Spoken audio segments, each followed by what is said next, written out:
Il y a deux catégories de personnes sur la terre. La première menant sa vie en dehors de la présence de Dieu et la seconde menant sa vie dans la présence de Dieu. Le salut est justement la base de notre entretien. Nous allons nous entretenir sur le salut avec comme pour but principal que cette catégorie qui bénéficie déjà du salut puisse s'installer confortablement dans la présence de Dieu. Bien aimé, il est important d'être dans la présence de Dieu, mais il est encore mieux de s'installer confortablement. Une fois que nous serons installés confortablement dans la présence de Dieu, nous pourrons attiser la curiosité de la première catégorie et la première catégorie pourra se joindre à nous. Nous allons parler et nous continuons à parler sur les étapes menant au salut.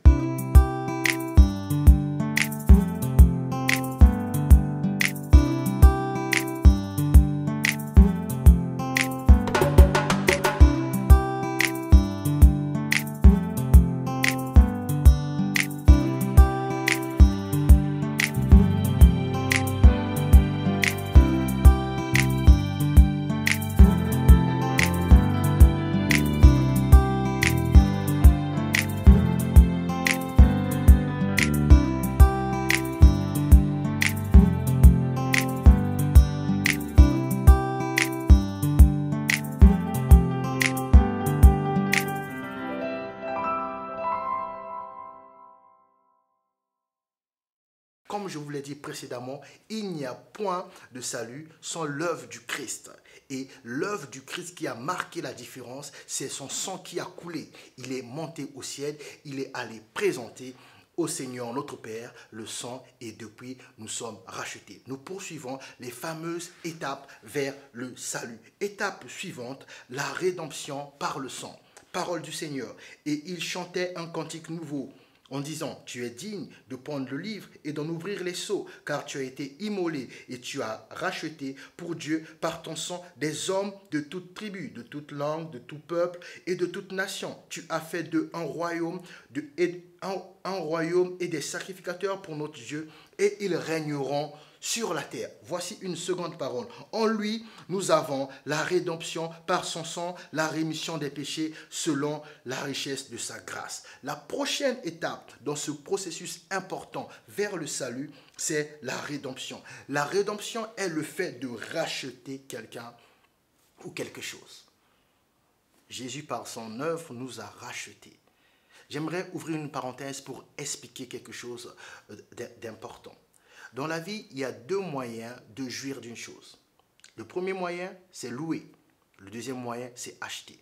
Toute une famille peut passer toute sa vie sur la terre à louer des maisons, à louer des voitures. Il y en a même pour leur mariage qui louent des robes et des smokings. Dieu aurait pu, pour atteindre la réalisation de sa volonté sur la terre, louer des hommes. Parce que si on lit la Bible, notamment l'Ancien Testament, on se rend compte que en fait, Dieu louait ses prophètes. Dieu ne les avait pas rachetés. Mais pour ce qui est de ceux qui disposent du salut, le Seigneur a décidé de passer à un autre palier. Il n'a pas voulu louer. Pourquoi? Le problème avec la location, c'est qu'à la fin, il faut faire une restitution. Mais le Seigneur voulait qu'à la fin de l'histoire, nous puissions toujours être installés dans sa présence confortablement. Voilà pourquoi il a jugé bon de nous racheter. Ce qui signifie nous avons un nouveau maître qui a pour devise la liberté. Car là où est l'Esprit de Dieu est la liberté. Cinquième étape vers le salut, réconcilié par le sang. Par le sang de Jésus, nous sommes réconciliés avec le Père. Nous calmons un tout petit peu. Waouh! Par le sang, nous sommes réconciliés. On peut s'installer encore confortablement. Par le sang, nous sommes réconciliés. Voici une parole qui va venir apporter la paix dans nos cœurs. Car tous ont péché et sont privés de la gloire de Dieu. C'est terrible. Et ils sont gratuitement justifiés par sa grâce. Waouh! Par le moyen de la rédemption qui est en Jésus-Christ. C'est lui que Dieu a destiné par son sang, quel sang si précieux, à être pour ceux qui croiraient victimes propitiatoires afin de montrer sa justice parce qu'il avait laissé impunis les péchés commis auparavant au temps de sa patience, afin, dis-je, de montrer sa justice dans le temps présent de manière à être juste en justifiant celui qui a la foi en Jésus. Celui qui a la foi en Jésus est justifié et il passe de la première catégorie à la seconde catégorie. Bien aimé, la réconciliation avec Dieu vient parce que nous sommes pardonnés, nous sommes justifiés, nous sommes sanctifiés et nous sommes rachetés. Et nous pouvons maintenant profiter d'une relation réconciliée avec Dieu. Nous ne sommes plus les gens du dehors, mais nous sommes les gens du dedans. Voilà pourquoi je vous ai dit, sur la terre, il n'y en a que deux catégories. La première, il y a des personnes qui vivent en dehors de la présence de Dieu. La seconde, j'ai dit la seconde, je n'ai pas dit la troisième, la deuxième. J'ai dit la seconde pour dire que, pour spécifier qu'il n'y en a pas une autre catégorie. Il n'y en a que deux. La première, vivant en dehors de la présence de Dieu, et la seconde, vivant dans la présence de Dieu. Le but de mon travail est que cette seconde catégorie qui est dans la présence de Dieu puisse s'installer confortablement. Alors, comment s'installer confortablement? On ne peut s'installer confortablement qu'en ayant conscience de la profondeur, en réalisant la portée de ce fameux concept que Dieu a créé une bonne fois, une seule fois pour toutes, qu'on appelle le salut.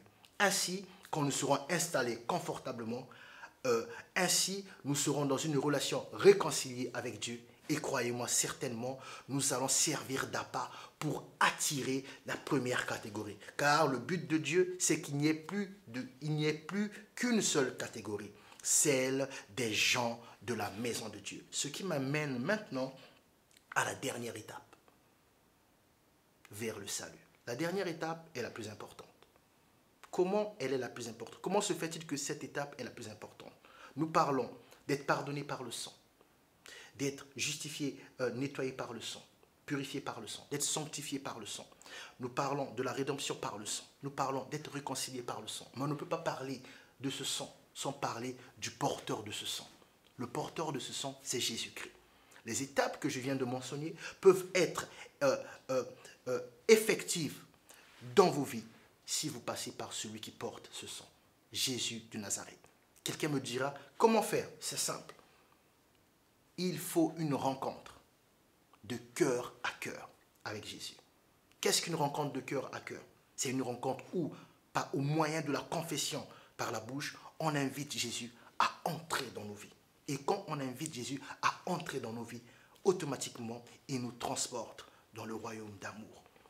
Si tu me suis et que tu as déjà eu à faire cette rencontre de cœur à cœur, je te demande de rester fidèle, car au fur des programmes, au fur et à mesure où nous allons aller en profondeur dans l'art de décortiquer ce qu'est le salut, tu pourras de plus en plus être confortable dans la présence du Seigneur. Si tu n'as pas encore fait cette rencontre aujourd'hui, voici une opportunité qui se présente à toi de nous rejoindre. Il suffit de préparer son cœur et de croire que Jésus-Christ est mort et ressuscité pour toi, pour prendre ta place. Une fois que tu l'as cru dans ton cœur, alors je t'invite maintenant à le confesser, que le monde sache ta position, que le monde soit au courant de ta prise de position.